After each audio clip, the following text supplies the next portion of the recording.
Hi, my name is Nancy Doctor, and I'm with the PHPBRN National Coordinating Center. I'm pretty new to public health. I just earned my MPH in 2006, but over time, even in that short time, I've seen how much more holistic public health is becoming in terms of embracing, uniting more and more clinical care and public health and talking about social determinants, and that's really inspiring. I wanted to ask you, though, in regard to food scarcity, that's increasingly becoming a problem in this country, and for many people, it's a daily emergency.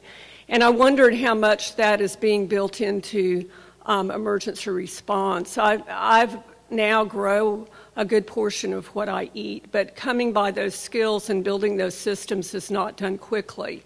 And you know, it wouldn't take much of a disruption in the transportation system or if something went awry in the central coast of California for us to be in big trouble in terms of a lot of the food products we're dependent upon.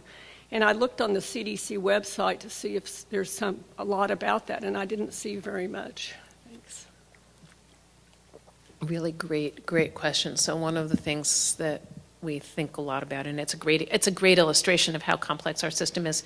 You know, as I think about the kinds of challenges that we face as a country or a world, you know, going forward, you know, and I think about what's in this space of my responsibility, you know, first I would sort of put threats that come from Mother Nature. Second would be threats that come from seemingly natural disasters. Third would be probably threats that come from terrorists, but they're all there. The threats that are coming from climate change, as an example, are ones that very much threaten to disrupt things like our food supply or our supply chain. I think you're absolutely right in the concern that you express. You're also absolutely right that the more urbanized we get, the less connected we are with the land, the less connected we are with where our food comes from. And we haven't, as a society and even within communities, found really good ways to address it. I mean, we even think that like basic stuff that everybody ought to be prepared to shelter in place at home for 3 days with enough food and water. Well, there's not half of the population that could do that now. Even as we've been working in Japan and trying to explain to American citizens, what do you need to do to be ready if these nuclear power plants, you know, get much worse? We have to be very explicit about, you have to plan to be able to stay at home for however long it's going to be with enough food and water. It's not something that most people do come easily. And then if the source of your food supply becomes contaminated, it is a much more serious problem. It's, again, one of those complex systems problems that involves supply chains, that involves lots of other things. I think there are lots of reasons that people ought to try to become more self-sufficient about growing their own food and things like that.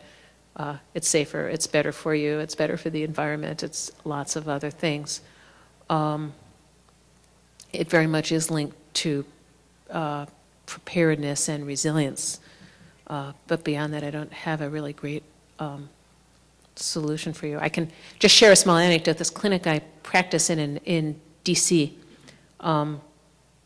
focuses on lots of needs of people, not just medical care, but it does food, clothing, shelter, legal and social services. And through a long, involved series of events, we were able to get funding finally to expand, which we badly needed to do because the need far outstripped our supply and space. In order to do that, we had to rip up a community garden that was next door because it was the only available land. And it gave a lot of us a lot of heartache and a lot of pain. At the end of the day, we ended up deciding to put the community garden on the roof.